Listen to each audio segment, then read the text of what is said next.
What is something you tried only once and will absolutely never do again?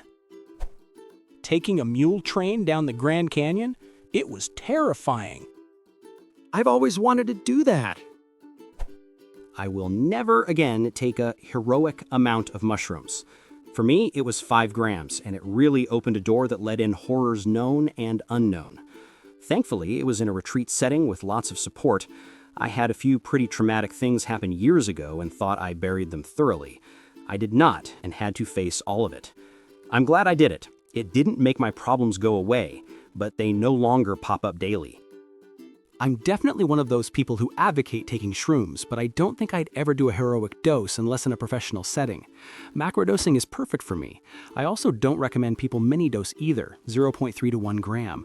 It puts you in that weird in-between state where you're high but not tripping, and your problems are brought to the forefront but not the answers. That uncomfortable limbo state. Coke. Tried it all night. First thing in the morning, I wanted more. Never again. Tried it once. All my friends raged. I ordered pizza and fell asleep. I totally thought they were faking when they were still up yapping in the morning. And that's how I found out I have ADHD. Yep, Coke is a hell of a drug. Good times for a few hours and jonesing for a few more. Luckily, all of it is fleeting, but that pull is strong. I must be a weirdo then, but I did not like Coke. Tried it quite a few times, never had the craving for more. Ecstasy, on the other hand. Bungee jumping. Worst feeling of my entire life the second I stepped off. Mole. It was delicious, and I had like 5 helpings. Unfortunately, that night I came down with some kind of stomach bug. Because the mole was the last thing I ate, it has that primal association of, this will kill you. Times Square on New Year's Eve. As a native New Yorker, I'm ashamed of myself for getting dragged into that. In my 30s, no less. As someone from outside the US, why is that? Can you explain more? I'm very curious now. I flew up when I was active Navy just to go like you always see on TV, Times Square in my dress blues. Walked away with a less rosy view of New Year's and NYC in general. An endless minefield of piss bottles covered the ground, invisible below the crowd but waiting to tip over on you. I will also never be back for New Year's Eve. I've always marveled at the mysterious attraction that holds for people.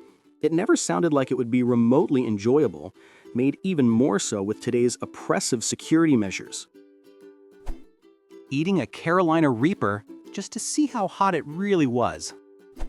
Touching an embalmed corpse. My great-aunt looked quite peaceful in the open casket, so I thought I'd be okay if I pinched her wrist one last time.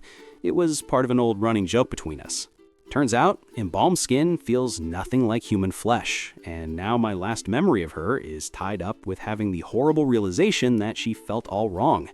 I probably couldn't have learned that lesson any other way, so thanks, Aunt Margaret. Tried to trim my own bangs? I look like a medieval peasant child for 3 months. I made this mistake in the Army. Had a friend who could give himself a pretty decent high and tight. I thought, how hard can it be?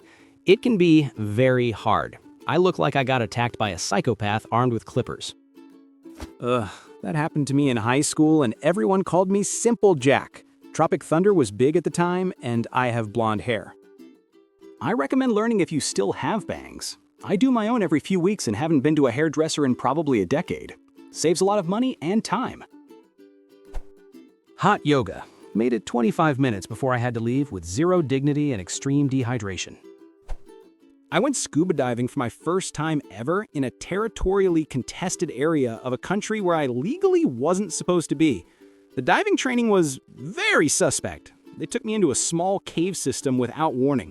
Great experience, scary as hell. Could have died. Cave diving is one of the most dangerous things you can do. Wasn't intentional, but I somehow had my drink spiked last year. I always watch my drink, so I'm guessing the glass was laced or not cleaned properly. I've never felt so out of it while still being conscious. Hope that never happens ever again. Edit. I'm so shocked to read how many others have experienced something like this.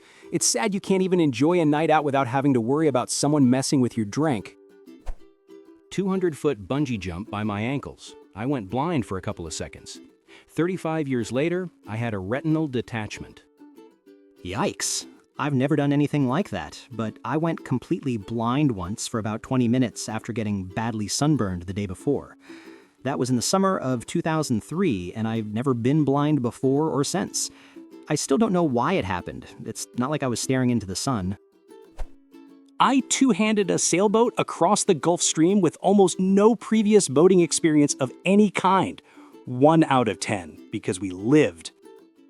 I love this comment because it's unclear whether not living would make it a 0 out of 10 or 10 out of 10 experience.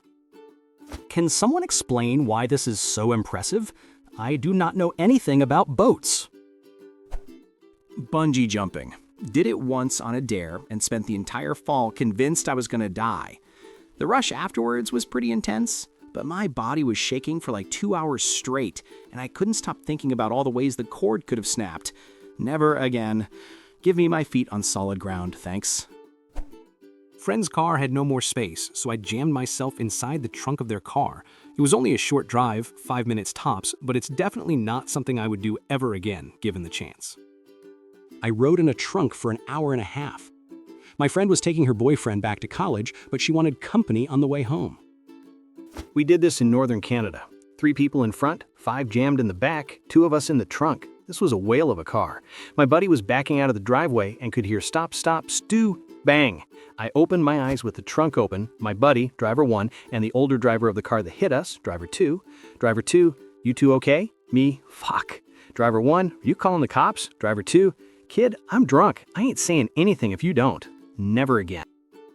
A friend and I used to take turns driving each other around in the trunk to see if we could figure out where we were, just for fun. Diving off a waterfall. While I was swimming toward the surface, someone jumped on top of my head, which only pushed me downward. I was struggling to breathe and almost drowned that time. Since then, I'm afraid of doing it again, and nothing can convince me otherwise. Scallops, but not because they were bad. I never had interest in shellfish growing up, so I never had scallops. I went to a Michelin star restaurant in France and had a dish with scallops, and I loved it. I figured that was as good as it was ever going to get, so I'll never have them again because it's only going to be worse than what I know them as. When I was around 7 years old, the neighbor kid mentioned to me how their house had no toilet paper and that they just used their hands and washed them after. So that night I decided, why not? I can just wash my hands after. Wow, the smell doesn't just wash off so easily. Looking back many years later, I realized how broken of a household they had. 1. This reminds me of mall rats. 2. I thought the dude pranked you. 3. Holy F, that's terrible. Trying to fix a hardware issue on my phone after watching a 30-second TikTok tutorial. I ended up with a pile of microscopic screws, a shattered screen, and a deep realization that DIY has its limits. Some things are better left to the people with actual steady hands and specialized tools. I tried this once. Some of the screws looked like specks of dust in my hand. Never again. Thanks so much for watching. If you enjoyed this video, hit the like button. It really helps. Subscribe for more, and tap the bell so you don't miss the next one.